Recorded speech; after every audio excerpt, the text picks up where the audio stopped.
Leaving for college marked my first chance to take the reins on my life and begin molding the future that I've always envisioned for myself. It's cliche, but this really felt like starting the next chapter of my life.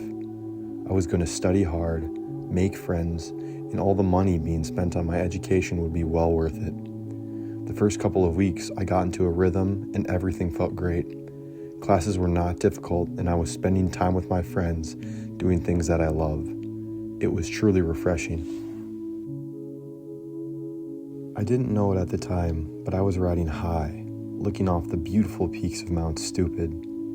I could only evade reality so long. A few more weeks go by, and things change as that dreadful first set of midterms rolls around. I bombed them, the worst I've ever done on any tests in my life.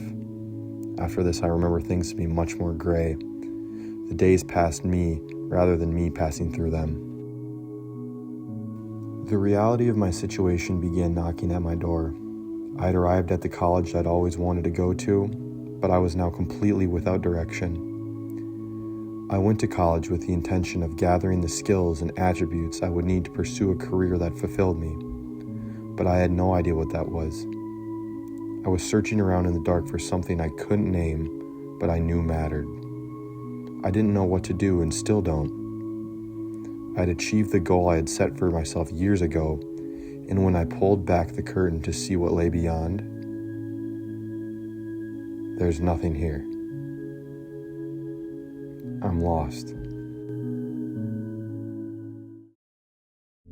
The way I looked at it, I had failed, or at least I was bound to. To keep going, wandering aimlessly, felt like I was sealing my fate and signing my name to endure more gray for the rest of my days. It was the ultimate cycle of mediocrity and self-loathing. The feeling I carried indicated that I had made a crucial error somewhere along the way. This couldn't have been how it was supposed to feel. Looking for relief, I turned to write in my journal. One night after I finished explaining how I was feeling and my observations for the day, I flipped back to the beginning of my journal to see how things had changed. As I began to read, I anxiously noticed that even though my life had changed in many ways since then, my mindset hadn't changed at all.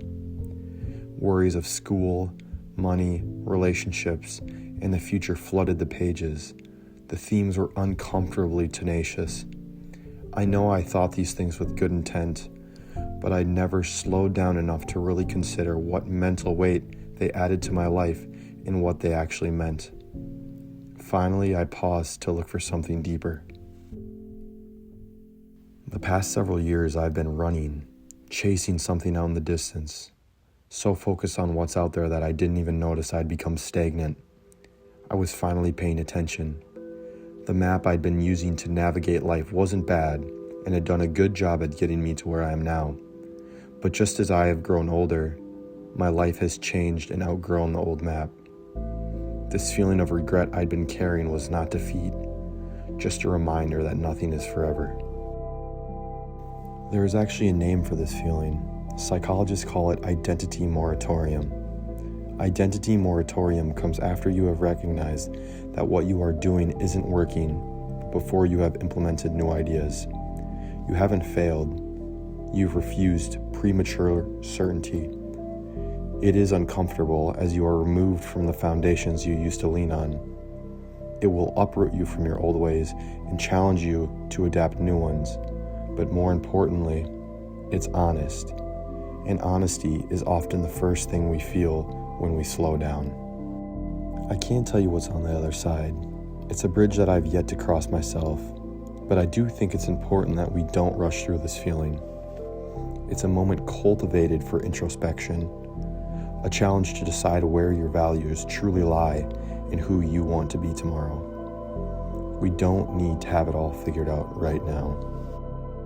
So maybe feeling lost isn't the absence of direction.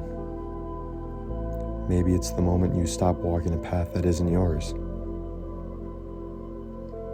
Maybe, if that's where you are right now, you're not behind. You're awake.